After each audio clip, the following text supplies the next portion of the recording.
Арбаңыздар, миңдеген адамдар ишсиз калып, экономикалык каатчылык басып, өлкөдө өзгөчө абал болуп, эл коркуп, кээси ачка калып араң турган учурда бийликтин референдум кылабыз дегенин кандай түшүнсөк болот?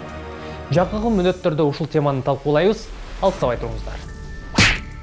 Кытайдан башталган коронавирус илдети бизге да жетип, 100дөн ашык киши ооруп, алды дүйнө менен кош айтыша баштады. Карантин алдында камдап алган азык-түлүктөрү көптөрүнүкү түгөнүп, батирде жашагандар, күнүмдүк оокат кылгандар, эми эмне кылабыз деп баш оорутуп отурган чагы 100 миңдеген адамдар жумушсуз калды. Шаарларга кирүүгө тыюу салынып, айыл менен айылдардын ортосуна блокпосттор коюлуп, өлкөдө өзгөчө кырдаал, айрым жерлерде өзгөчө абал киргизилди.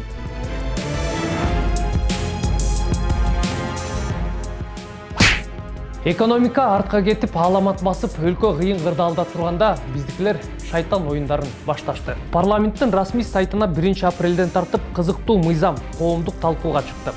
Ал референдум өткөрүү жөнүндөгү долбоор. Анда адаттагыдай эле эгемендиктин ээси жана бийликтин жалгыз булагы элдин эркин билүү максатында жогорку кеңеш мыйзамды кабыл алат деп жазылган.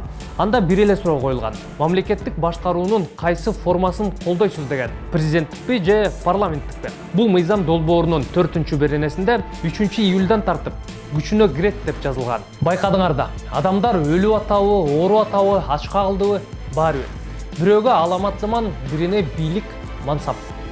Ушундай кырдаалда референдумду демилгелеп жаткан бу киши Курманкул Зулушев, жогорку кеңештин депутаты, өзү юрист, прокурор болуп жүрүп, кийин сот болуп кеткен. Депутаттыкка чейин Бишкек шаардык сотунун төрагасынын орун басары болчу. Республика ата журттан депутат болгон. Өткөн жылы Атамбаевдин кол тийбестигин алууну демилгелегендердин бири. Ар бир демилгесин бул менин демилгем деп айтып келет. Бийликтин көрсөтмөсү демек беле. Референдум өткөрүү дагы менин жеке демилгем дейт. Көрүү боюнча коомдук талкууга коем мен. Бул өзүмдүн көз карашым. Себеби биз мамлекетте шайлоо өтүп аткандан пайдаланып, элдин оюн билишибиз керек. Бул мен бүгүн ойлоп тапканым жок. Буну көпчүлүк мына ушундай көз карашты адамдар айтып атат. Баш мыйзамды элдин ою менен жазылган эмес эч качан деп. Баш мыйзамда башкар формасы жазасыздар базыр анда ошо. Сиз мындай албашында ошондой калат да. Элдин ою менен эмес, сиз да жазасыз. Сиз лидерсиз партиянын. Аны эл эгер парламент десе, парламентке карата Бизде конституция токтоп турум, кесип коем. Мен аягына чыгып конституция ар бир 7 жолу, 8 жолу ар биринде элдин көз карашы, элдин эркиндиги карап, дайыма бийликтин күчүн гайка менен бурап, бийлик күчтөн элдин жыргалчылыгы үчүн референдум болгон эмес никогда. Мен оюмду айтып коеюнчу. Азыр сиз конституциялык президенттик башкарууну колдоп атат деп мен ойлобоңуз. Мен өзүм түкүрүмдө парламенттик башкарууну каалайм. Бирок бүгүнкү күндө биздин баш мыйзам парламенттик башкаруу.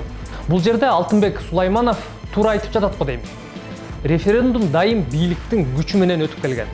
Сулайманов Азаттыктын ушул эле берүүсүндө айткан сөздөрү бул деле өтөт бийлик каалап жатса дегенди туюнтту. Biz артқа кетпейсіз, біз президенттік башқаруға кеттік дегеніміз, біз артқа кеттік деген түшінік бұл. Бұл тақыр түріміз, мен тақыр бұға қосылбаймын. Елдің, азыр бұл кішінде өзім көз қарашы, бұл таңулабаймын, жамандештен мен алыспын. Референдумдар қандай өтіп келгенін біз білеміз. 10 жылқы референдум, аға чейінки, ертеге егер президенттік башқаруыны деп тұрып қойса, ал деле эки колдо өтүп кетиши мүмкүн. Бул коркунуч бар. Эч кандай буга кайтып келбешибиз керек. Биз ошого каршы турушубуз керек. Биз парламенттик башкаруунун аягына чыгарышыбыз керек. Ошондо гана бизде жылыш болот. Ансыз болбойт. Парламенттик башкаруу бизге жараган жок. Президенттик башкарууга өтүшүбүз керек дегендер азыр деле бар. Бирок парламенттик өлкө болуш үчүн дагы убакыт талап кылынат. Мейли азыр президенттик кылып койсок эле дүркүрөө өнүгүп же укмуш болуп кетебизби? Мына кеп ошондо. Экинчиден азыркы де-факто президент эле башкарып жатат го. Же калппы? Да, под президентской они подразумевают там абсолютную власть президента. Они хотят сделать то, что сейчас де-факто. То, что президент действительно давлеет над всеми институтами власти, является, по сути, чуть ли не монархом. Они хотят это сделать де-юре. Азыр кандай башкаруу системасы керек? Өлкөнү ким башкарышы керек? А ким башкарып атат деген теманы чубай берсек, аягы көрүнбөйт. Кеп азыр ушундай кырдаалда эл кооптонуп турганда референдум өткөрүүнү киргизүү канчалык орундуу?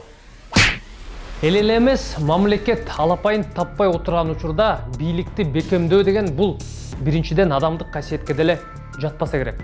Өлкөдө өзгөчө абал болуп турса, канти ушуну ойлонушат булар, түшүнбөйсүң. Өзгөчө абал жөнүндөгү мыйзамда мындай жазылган. Өзгөчө абал учурунда конституциялык мыйзамдарды кабыл алууга, чек ара мыйзамдардын өзгөртүлүшүнө, конституцияга өзгөртүү толуктоолорду киргизүүгө, референдум жана шайлоолорду өткөрүүгө тыюу салынат деп жазылган.